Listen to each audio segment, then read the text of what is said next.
Hello and welcome to an Infinity the Game battle report. In this game, we're playing the Caledonian Highlander army versus White Company, and the scenario is acquisition. First, big thanks to supporter Damond who requested this. He requested the Caledonian Highlander army against an army with MSV2 and smoke. Now, to note, I am often not going to be able to guarantee who I play against, but I'm very happy to play armies on request from supporters. So, Damond, I've actually managed to do both of the things that you wanted in this game, but in particular, this is a Caledonian Highlander game at your request. Also thanks to supporter Woody, who asked a question for the next video: what is my favorite unit thematically? Noting his is the Knight of Justice. He just loves armored space knights. And I had to think a little bit about this, but I think my favorite unit thematically is just the Chaxa generally. I love a lot of things about their backstory. I love how they're actually characterized as these like good-humored, garrulous, gregarious, just people that have exist in strange circumstances. But I also really, really like that their story with the Tohar has this element of like menace around it, where they are a pre-sapient species that the Tohar uplifted, and they're just so loyal and grateful to the Tohar for being uplifted, definitely as a result of naturally occurring gratitude, and not because the Tohar engineered them to be genetically subservient. That's definitely not something that the Tohar would do. And that like tension is it's something that Infinity tends to do quite well, where like everything that sepsitorization has is like, is it this or is it that? How much of this is real? How much of this is artificial? It's another way that Infinity examines those kinds of questions. And those two factors together, combined with the fact that, frankly, most Chaxa profiles are really good, except for long arms, poor long arms, makes Chaxa among my favorites. So, again, big thanks to both Damond and Woody, recent supporters, for this request and that question. With that, let's look at lists and the game. So this is my Caledonian Highlander list for this matchup. It was actually built specifically with Morats in mind. When I'm thinking about MSV2 and Smoke factions, although there are a number of those, Morat Aggression Force is probably the most scary, and this is an attempt specifically to potentially play into exactly that. It's also just leveraging certain strengths that Caledonian Highlander army has, and it's running just a little lean in a few respects. It's also drawing back on the usual Cameronian presence that I would play with because they are not as good against a heavy MSV presence. So we have a Tractor Mule with Katyusha. This is a piece that could have been very important. It wouldn't be in this game, but I'll break down why I have it in a moment. We then have a 3-person Harris team, Highlander Grey, Volunteer Paramedic Volunteer. I really like these teams. I would use lots of them if I had the option. Unfortunately, in 15 Trooper environment, you don't, but there are 2 Highlander Grey HMGs in this list. This is one of them. This is just a very, very efficient, for the points cost, I've talked about this before, this Harry's team is hugely efficient. We then have the first of 4 SAS forward observers, Ushia McNeil and a Cameronian, and that is a 7-trooper combat group. I think in this ITS season, Caledonia does have the option of doing a 7-8 split, and the reason why is O12 Prestige. Caledonia basically has no tactical awareness, or no really, really good tactical awareness, but it does have William Wallace's Coordinated Order, which does not, you can use O12 Prestige and that in the same combat group, and that gives you sort of certain options around. You combine that with Caledonia's highly efficient independent attack pieces like Cameronians and SAS and these little Harris teams, and I think you can get just about 2 fully efficient combat groups, or very close to, which can be really strong. In Combat Group 2, we've got 3 more SAS forward observers, a Cataran and William Wallace, and this is quite an intentional layout where we have the capacity to use William Wallace's coordinated orders or just general coordinated orders to combine the Cataran, the SAS, and Wallace. This is a bit of a take on the old school coordinate 4 Catarans to deal with something like a sniper, which is, I don't think you necessarily want to do that much. There are certainly, like, just shooting 3 or 4 Catarans at something isn't something that I hugely love, because, like, against the emergence of the Kamau sniper, it can be quite challenging to actually just hit with the damn things. But the SAS are kind of like a bodge job version of this, where, okay, all right, coordinating a bunch of SAS, what are they doing? They're forward observing. They're forward observing for the Tractor Mule. Now, that is a desperation play. I am not going to do that as my very first play of the game, almost under any circumstance.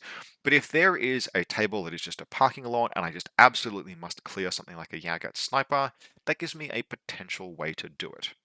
Otherwise, in this combat group, we have 1 more Cameronian, and then we have 1 Highlander Grey and a Paramedic. Now, these are running as a duo, but they will begin the game with Wallace in the team. So it's a Harris team. I have one Harris and one core. The expectation is that Wallace will leave to do Wallace things at some point, but that I can start the game with either the burst bonus in ARO or active turn, just as a little optimization.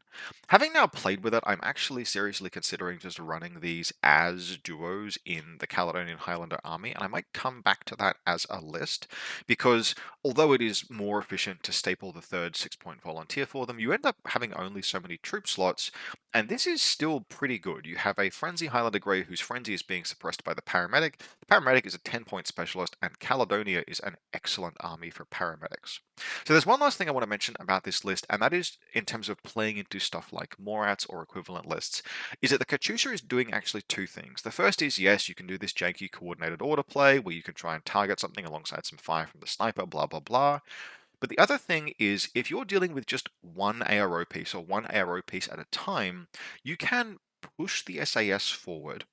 And so long as you aren't giving your opponent too many chances to discover and hold in the same order, then it's very difficult for them to declare optimistic long-range discovers with things like Yaogats, because these SAS, if your opponent declares discover, you can make an unopposed forward observer roll with pretty good chance of success. Like usually it will be about a 75% success chance against something like a Yaogat, and then you just light them up with a Katyusha. And yes, the Yaogat's not bad at dodging, but you'll make that kill eventually. And what it means is that the Yaogat kind of has to consistently hold against the SAS as it approaches, lest it be forward observed. And as long as the Yaogat is holding, the SAS can penetrate those defenses and begin getting into the link team and making kills. Even if it just gets in with its shotgun, that's not too bad.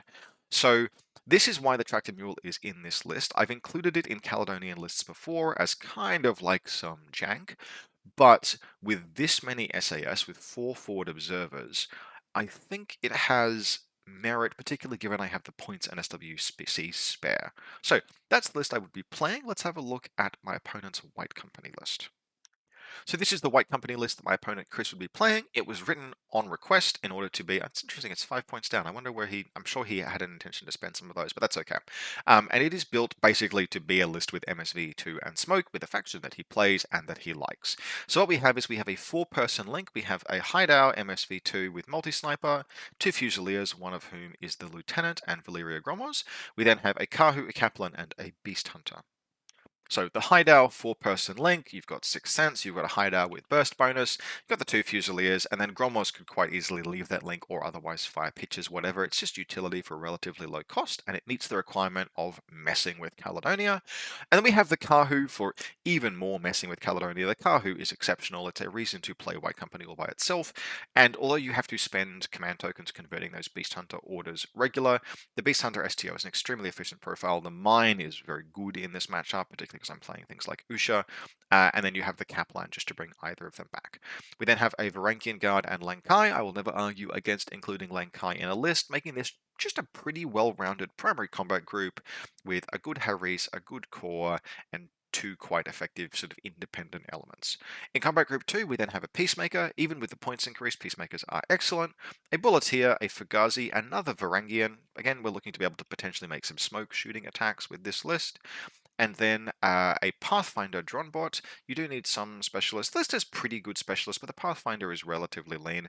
I suspect that before like the Peacekeeper points cost nerf, maybe this Pathfinder was something else like a Peacemaker. It's a little bit difficult to turn that into that now. You could also quite easily turn this Pathfinder into a guided missile remote. You've only got Gromos, but she does have a pitcher and she is linked. And then we have a Tiger Soldier Paramedic. Tiger Soldiers are one of Chris's favorite pieces. He's usually quite aggressive with them, quite good with them, and this one would be impactful on the game. But this list is running like 5 points down. So my strong advice would be to spend those points somehow, however you do it. And that realistically means probably turning this Fugazi Dronbot realistically into a Varangian. Had it been a Varangian, it wouldn't have hugely changed the game, but it probably should be. You've got the 5-point spare, Chris, turn this into a 12-point model. Varangians are quite good, and Fugazi are excellent, useful picket pieces, but just spend those points. So we make the lieutenant roll. I'm rolling with 15. Chris is rolling with 12. Chris wins the roll and elects to deploy second on this side of the table on the grounds that acquisition is a scenario where all of the scoring happens in the end game. He's relatively confident in his ability to defend, at least on the first turn, and then launch a counterattack. He's got a fairly defensively oriented list. The mine layer, especially inside sort of like acquisition, is not a bad piece. For my money, I am not convinced acquisition is wholly a go second scenario. Yes, all of the scoring happens at the end of the game, but those 16-inch deployment zones put players fairly close together. The existence of the QAZ creatures in the scenario kind of makes it a bit more defensible than it was previously, so, maybe fair enough. I think you can play this either way. In any case, I'm relatively happy to go first. In terms of my deployment, the SAS are all spread out fairly aggressively across the center of the table. We have two up here, one down here, and one down here near this objective and this ladder. And then Usha McNeil is going to end up infiltrating in here as my reserve drop. Now, something to note how we play this map, if it's red, it corresponds with other terrain in terms of it's accessible or it's usable. So we've got red ladders, that means you can climb up those ladders, they're just for visual interest. If there is a hatch on the rooftop, or there is a door that connects to other doors in this building. So, for example, we see this red door here. There is a red hatch on the roof that my SAS are covering. You can just about see it here. Those connect. On this building here, we can see a red door here and a red hatch. Those connect. That's how to read this table. So my SAS are spread out through the middle of the table. We have one Cameroonian here and one Cameroonian here. My QAZ creature is down here and wouldn't play any part in the game. Chris's is up here where it can potentially be shot, but it's very aggressively positioned, covering two of the objectives. The objectives are one's on this rooftop, one's on this rooftop, and one's on ground level. So they're definitely going to be interesting to fight over. And then we have the link teams are spread out. So the Cateran Sniper is here, one Highlander Grey HMG is here, one is here, and then the paramedics are sort of over here and here. Now, to note, in this picture as deployed, I think at this point I still have William Wallace hanging out here. I am going to make a mistake on the first turn that is basically going to just have to result in me kind of redeploying to make the game state legal.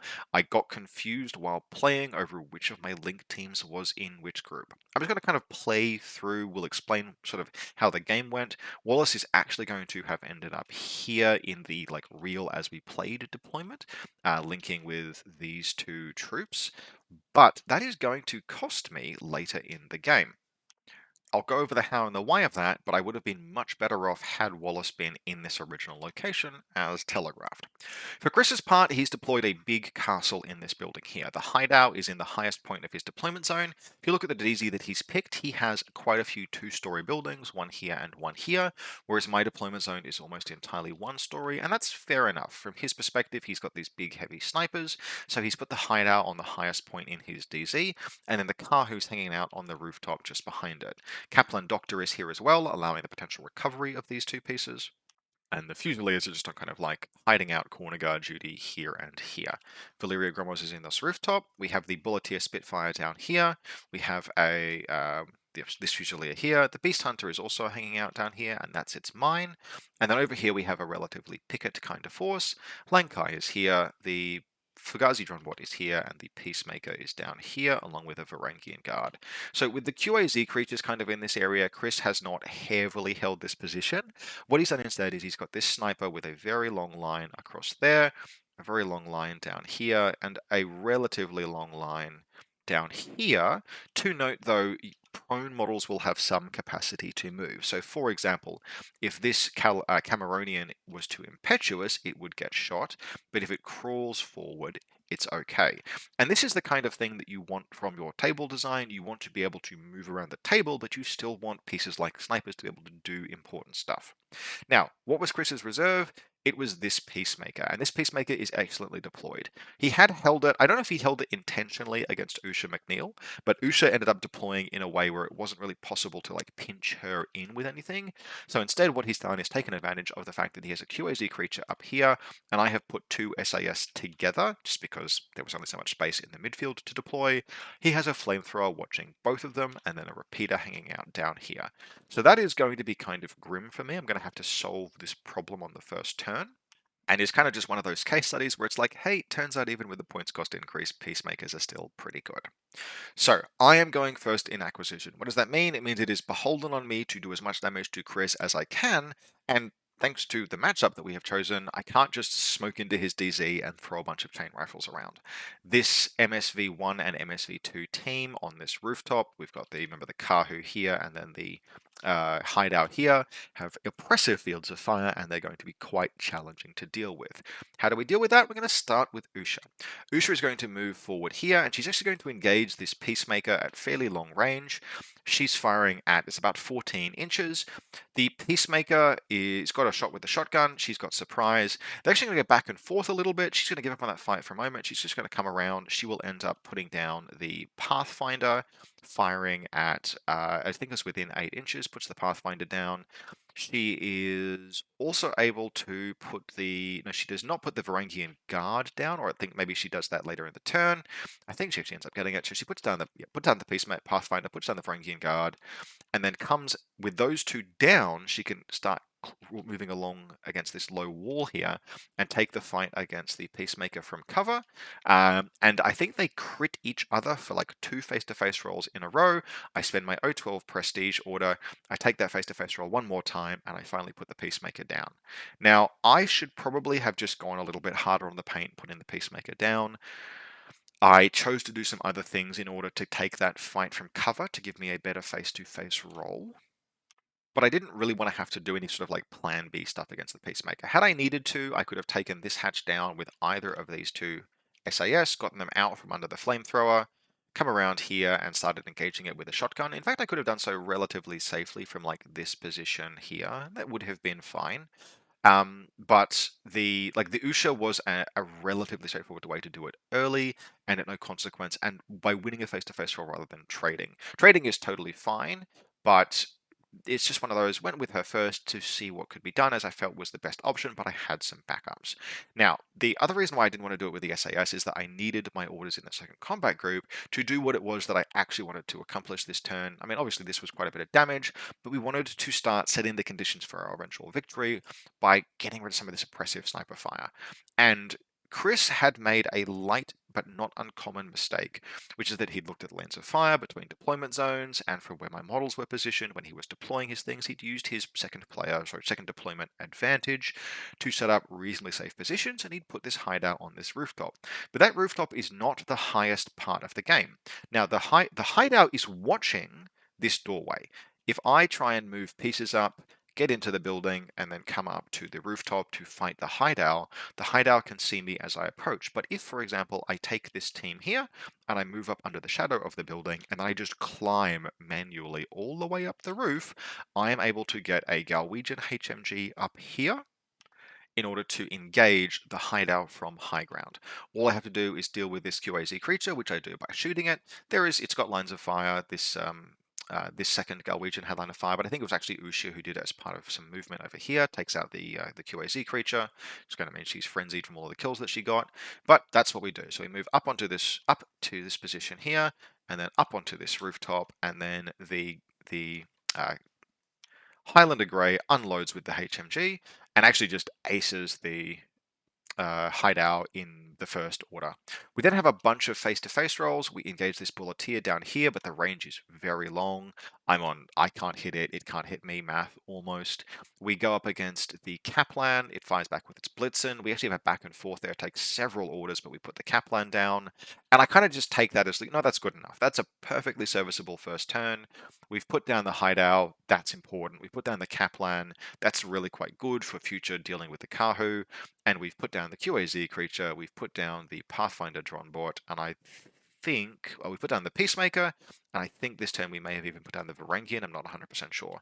Chris still has plenty of gas in the tank, there's lots that he can do, but we've done plenty of damage, and we've taken apart a number of the pieces that are immediately presenting us with threat. Chris spends the start of his turn reorganizing his combat groups, and then he goes in immediately with the Tiger Soldier. The Tiger Soldier is going to come in against Wallace. Remember that Wallace has ended up being redeployed here because I forgot which of these two link teams is in which group. So what I wanted to happen was the group that was not the Highlander Grey that was not in Usha's group to be the one that came up onto this rooftop, and I had thought that it was this one. It was actually this one, so we had to switch them around, and that meant that Wallace ended up being moved from here to here just in order to make my stupid first turn legal.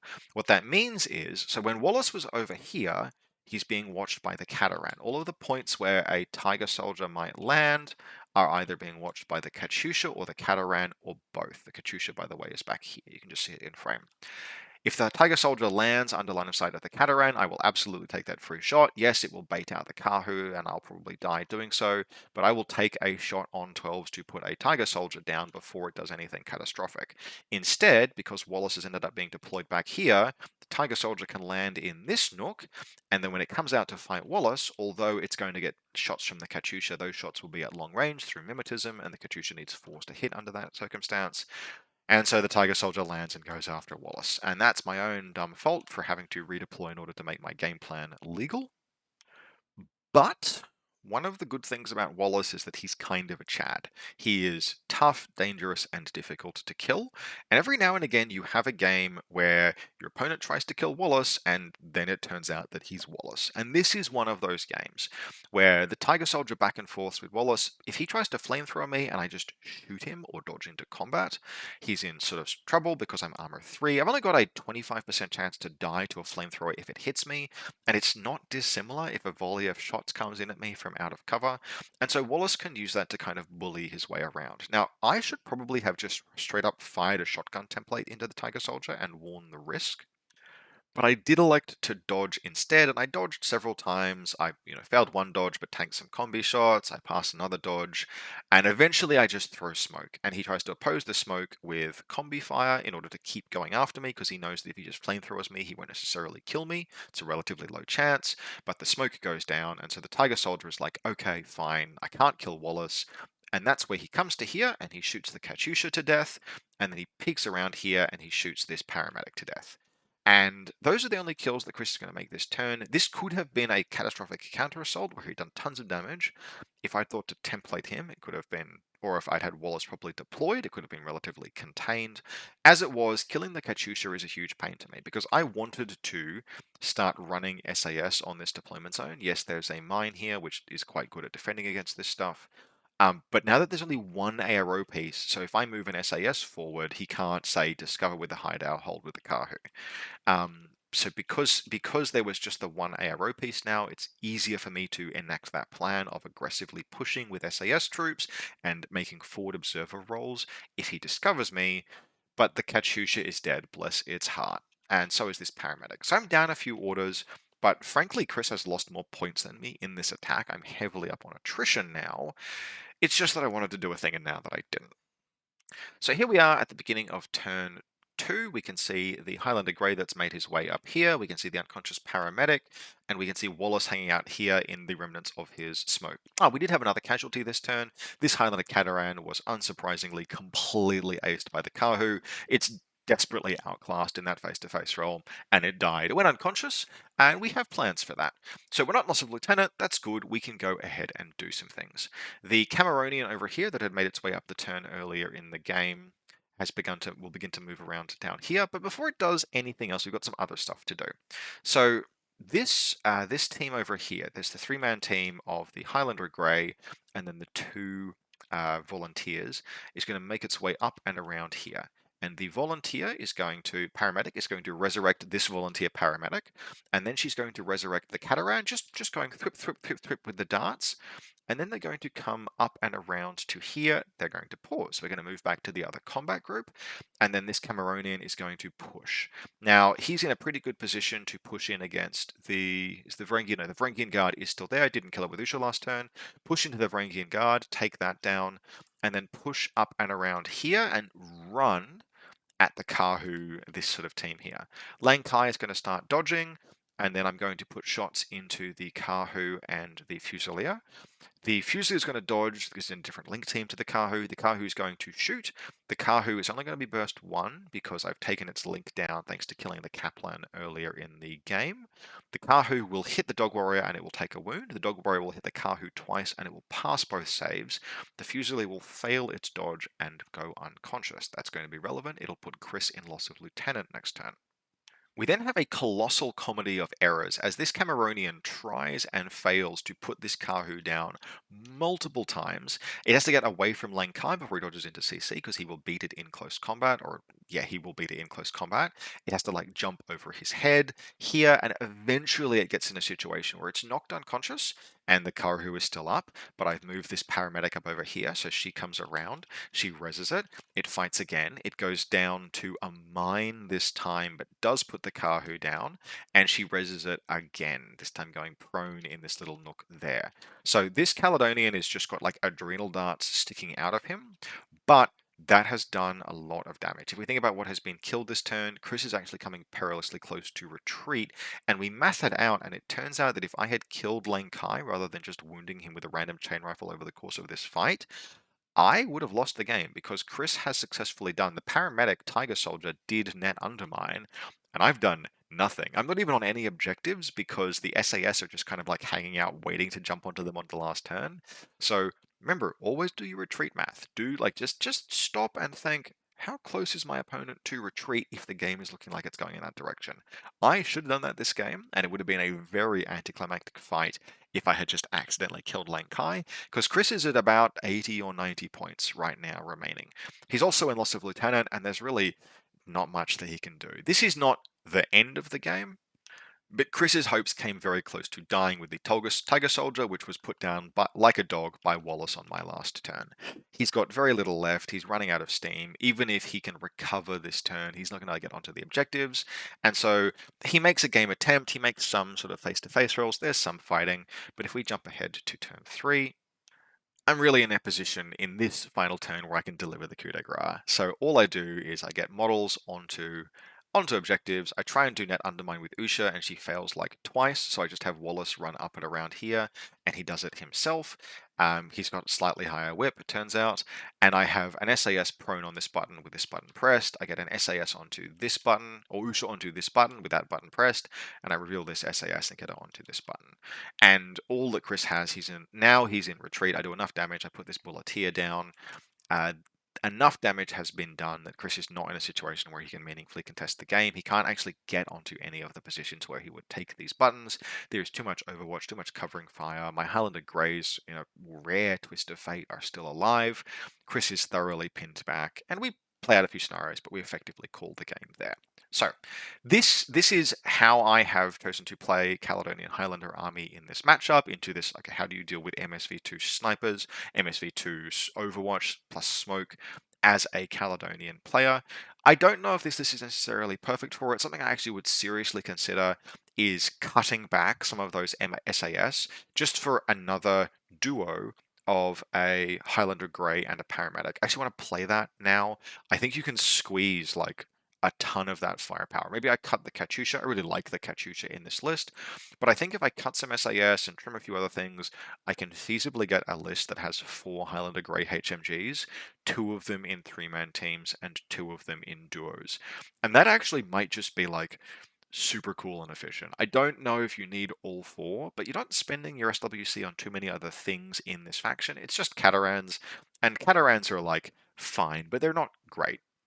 They're not a super efficient model for the cost. They pay a ton of points for skills that they often don't particularly use, like all of their martial arts and their climbing plus. Every now and again, an offensively used Cataran will do a ton of damage, but it's very easy for them to do what happened in this situation, which is to be used as an essential ARO piece and then just get shot down and killed.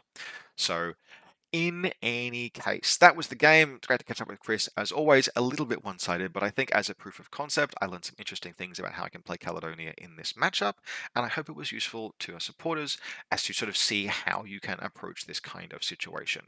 Table is important. You need to have tables and encourage your community to play tables that don't just mean that snipers dominate, and if you find that you are being thoroughly knocked down by snipers and just can't leave your DZ, that can be a table problem rather than an army or a matchup problem. Consider solving that, and you solve that by talking to people around what a good table should be and playing on good tables and occasionally buying terrain so that your tables have more stuff. But if you're running into problems even after getting tables into a reasonably good situation, then maybe this video has been useful. This will probably be the last video until after Christmas. Not guaranteed, but it is likely. So for those of you who I don't talk to, or I don't see, or I don't otherwise communicate with, I hope you have a wonderful and safe holidays. I am likely to see you all either sometime after Christmas or in the new year. If you like what I'm doing and you like this video, you can support me via the Buy Me a Coffee link in the video description. Otherwise, as always, I hope you enjoyed this, and I will see you next time.